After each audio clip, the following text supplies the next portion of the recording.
আসসালামু আলাইকুম। আশা করি আপনারা সকলেই ভালো আছেন।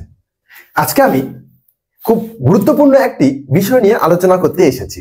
সেটি হচ্ছে আমরা এই যে ববিন কেসটি রয়েছে এটি পরিবর্তন করব। এখন কথা হচ্ছে এই ববিন কেসটি কেন পরিবর্তন করব।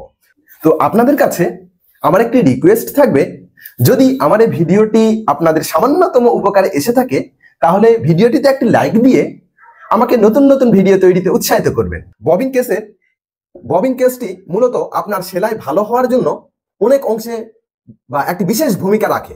এখানে দেখুন আমাদের একটি ছোট্ট নাট রয়েছে, এটি যদি আমরা ঢিল দেই তাহলে আমাদের সুতাটি ঢিল হবে, অর্থাৎ খুব দ্রুত বের হবে। আর এই নাটটি যদি আমরা টাইট দেই তাহলে আমাদের সুতাটিও খুব টাইট হবে, ধীরে ধীরে বের হবে। এই নাটটি ঢিল টাইট করে আমরা আমাদের সেলাইয়ের সৌন্দর্য বা সেলাইয়ের ফিনিশিংকে ভালো আনতে পারি।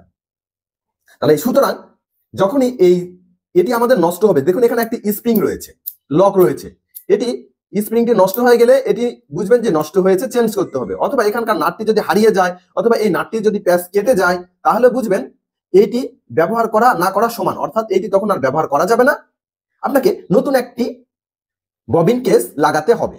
তো আমাদের ববিন কেসটি নষ্ট হয়েছে, সুতরাং আমরা নতুন একটি ববিন কেস এখানে লাগাই নিচ্ছি। তো দেখুন এটা লাগানো খুব ইজি। প্রথমে আপনার বাম হাতে ধরবেন, ধরার পরে এই যে আঙুলটি রয়েছে এই আঙুল দিয়ে এটাকে প্রেস করবেন, করে এই যে দুই আঙুল, বৃদ্ধ আঙুল আর এই আঙুল দিয়ে এখানে আস্তে করে প্রবেশ করাবেন। এই ঘাটটি এই যে নিচের দিকে একটি ঘাট রয়েছে এখানে মিলে যাবে, বসে যাবে। দেখুন তারপরে অটোমেটিক দেখুন এখানে বসে যাবে, এটি সুন্দরভাবে দেখুন কত সুন্দর এটি বসে যাবে অটোমেটিক।